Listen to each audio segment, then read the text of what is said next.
IPL தொடர்ல வெற்றிகரமான wicket கீப்பர்கள்ல Sanju சாம்சனுமே ஒருவர். இவர் 2012ஆம் ஆண்டுல தான் ஐபிஎல்லுக்கு அறிமுகமானார். 2012ஆம் ஆண்டுல கொல்கத்தா நைட் ரைடர்ஸ் அணியில இவர் இடம் பிடித்த நிலையில அந்த அணி கோப்பையை வென்று சாதனையுமே படைச்சது. அதனால சாம்சனுக்கு ஒரு போட்டியில கூட வாய்ப்பு வழங்கல. இதனைத் தொடர்ந்து அடுத்த வருடமே ராஜஸ்தான் ராயல்ஸ் அணிக்கு சென்றார். 2015ஆம் ஆண்டு வரை அந்த அணியில இடம்பெற்ற சாம்சன் அவர்கள் 2 வருடங்கள் அந்த அணி தடை செய்யப்பட்டதால டெல்லி அணிக்கு சேஞ்ச் ஆனாரு.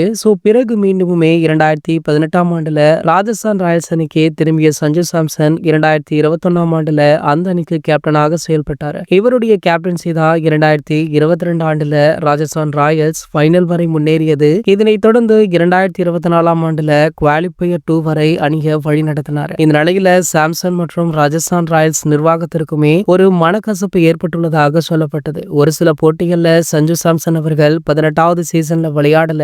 இதனடுத்து பாத்தீங்கன்னா சஞ்சு சாம்சன் அவர்கள் சிஎஸ்கே அணியில இடம்பெற உள்ளார் அப்படின்ற தகவல் வெகு நாட்களாகவே சமூக வலைதளங்களை சுற்றி வருது. இந்த நிலையில இந்த தகவல் பற்றி அதிகாரப்பூர்வ அறிவிப்பு தற்போது வெளியாகி இருக்கு. அதாவது சஞ்சு சாம்சனை ட்ரேடிங் மூலமாக சிஎஸ்கே அணி வாங்கிவிட்டாங்களாம். இந்த அறிவிப்பை கரெக்டான டைம்ல அறிவிக்கலாம் அப்படின்னு சிஎஸ்கே அணியும் சஞ்சு சாம்சன் அவர்களுமே வெயிட் பண்றாங்களா. ஆகையால எந்த நேரத்துல வேணா இதற்கான அறிவிப்பு வீடியோ சமூக வலைதளங்கள்ல வெளியாகி வைரலுமே ஆகலாம். அப்படி சஞ்சு சாம்சன் அவர்கள் சிஎஸ்கே அணியில இடம்பெற்று விட்டால் கண்டிப்பாக இவர்தான் கேப்டனாக இருப்பார் அப்படின்னு சொல்லப்படுது.